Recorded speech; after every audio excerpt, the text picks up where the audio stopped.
Hello everyone, and welcome back to my channel. In this video, I'm going to talk about serial killer Donald Henry Gaskins. Here are 5 interesting facts that I found out about him. Number 1. Pee-wee. Donald Henry Gaskins grew up in an unforgiving home. His stepfather beat him daily, and to make matters worse, he was picked on and bullied at school too. Because Gaskins was a very small boy for his age, he quickly gained the name Pee-wee, which stuck for the most part of his life.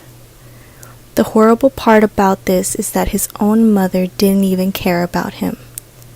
And it got to the point where Gaskins didn't even know his first name until it was read aloud to him in his first time in court. Number 2. The Trouble Trio. Because of all the neglect and beatings, Gaskins turned to a life of crime very early on in his life.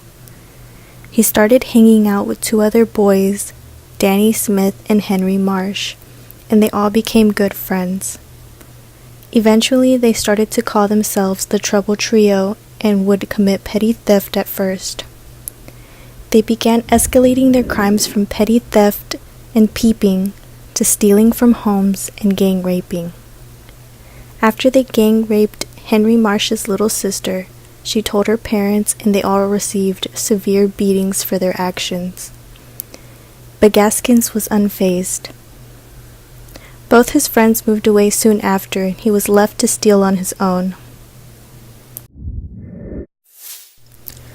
Number 3. Reform School. Gaskins went on trial for assault with a deadly weapon and intent to kill after he broke into a house and attacked a 16-year-old girl who hit him with a hatchet. He quickly overpowered her, took the hatchet, and hit her in the head, rendering her unconscious. But he was not able to get away from the scene without getting caught. Gaskins was found guilty and was sentenced to the South Carolina Industrial School for Boys, where he was raped and sodomized by a group of other boys. He couldn't endure the sexual abuse any longer and decided that he was going to run away. He ran away about 3 times, and the last time he ran away, Gaskins met and married a girl named Mary. But the day after they got married, he turned himself back into the reform school so that he can finish his sentence and not live a life on the run with his new wife. Number 4. Power Man. Gaskins worked at a tobacco farm and returned to his old ways when he was asked by the owner to burn down other tobacco farms for money. The owner of the tobacco farm was arrested for arson but decided not to turn in Gaskins. A new owner of the tobacco farm came, and his daughter suspected Gaskins of the fires she had heard about and proceeded to confront him about it. She threatened to call the cops, and Gaskins' only response was to hit her in the head with a hammer, and he was arrested and charged for both the fires and the deadly assault, where he was sentenced to the South Carolina State Penitentiary. There he became the little plaything for an inmate who was considered a power man.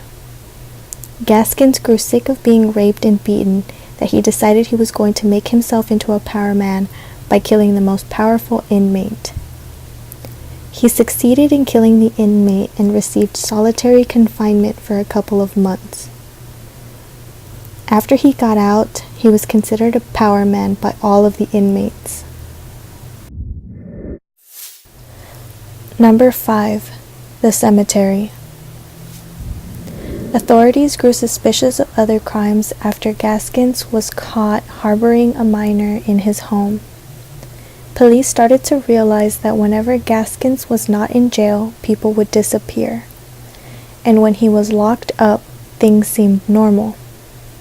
So the police interrogated an old friend and accomplice of Gaskins, Walter Neely, who eventually admitted to witnessing murders that Gaskins committed, and of Gaskins' personal graveyard. With this new information, the authorities began the digging, and they ended up finding more bodies than they had originally went looking for. They found bodies of men, women, and children. Thanks for watching this video. Please like, subscribe, and comment down below.